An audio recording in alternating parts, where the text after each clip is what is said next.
Subject और predicate का होना जरूरी है, जैसे मैंने पिछला दिया था, बिल राइट्स अ पोएम, ठीक है। उसके बाद सेंटेंस में आपका जो सब्जेक्ट है बच्चे वो नाउन और प्रोनाउन ही होना चाहिए। सब्जेक्ट में, सेंटेंस में आपका नाउन और प्रोनाउन की पोजीशन ही होनी चाहिए। इस सेकंड रूल है।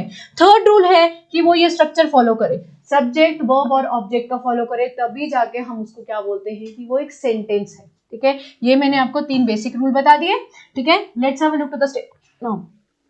कम हियर, ठीक है, कम हियर स्टेटमेंट है।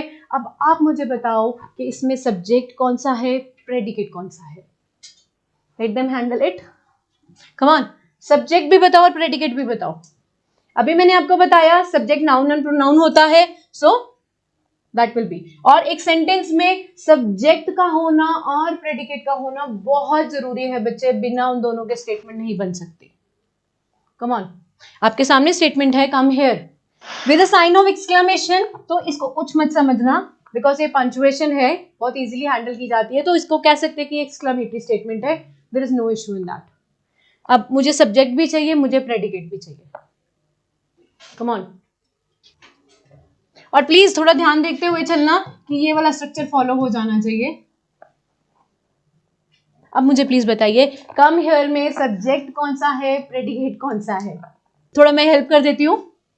कम जो है वैसे नॉर्मली सबको पता है, कम एंड गो जो है वो एक्शन होता है, ठीक है। तो मैंने आपको बताया कि जो प्रेडिकेट होता है वो लेफ्ट ओवर पार्ट ग्रामर का लेता है, ठीक है। सारा जो आपका प्रेडिकेट में बच्चे पूरी ग्रामर आती है, starting from the topic of your noun, pronoun भी आएगा, वर्ब भी आएगा, एडवर्ब भी आएगा, एडजेक्टिव, प्रीपोजिशन, कंजंक्शन, सब कुछ फॉलो किया जाएगा, आर्टिकल्स भी आएंगे, ठीक है। तो कम हियर जो है वो यहाँ पर आ जाता है, it's a predicate.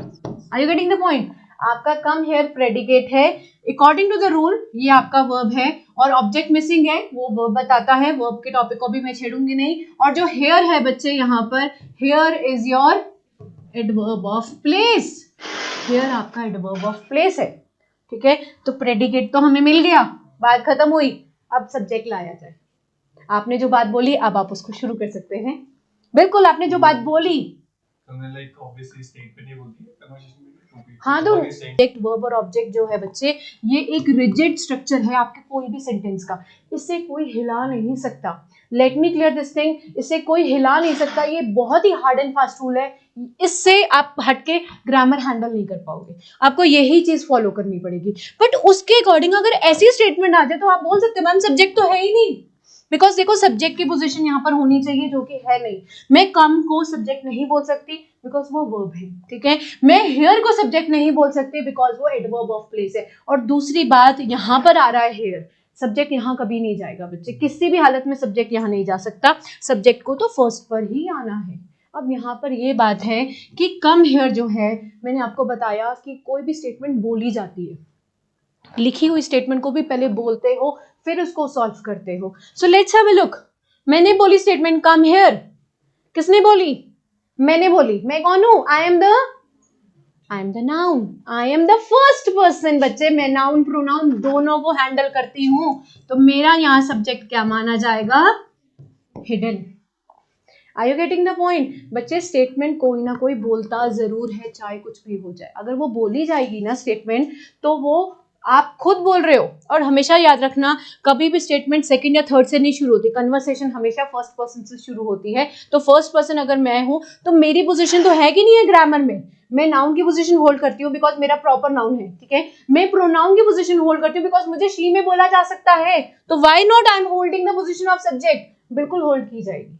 And let me tell you, ऐसी स्टेटमेंट्स पेपर में आती हैं, तब आप ये फाइंड आउट मत करना शुरू कर देना कि मैम ये आपने रिजेक्ट स्ट्रक्चर लिखवाया तो इसमें सब्जेक्ट मिसिंग है। बच्चे सब्जेक्ट हिडन है, लेकिन है तो है।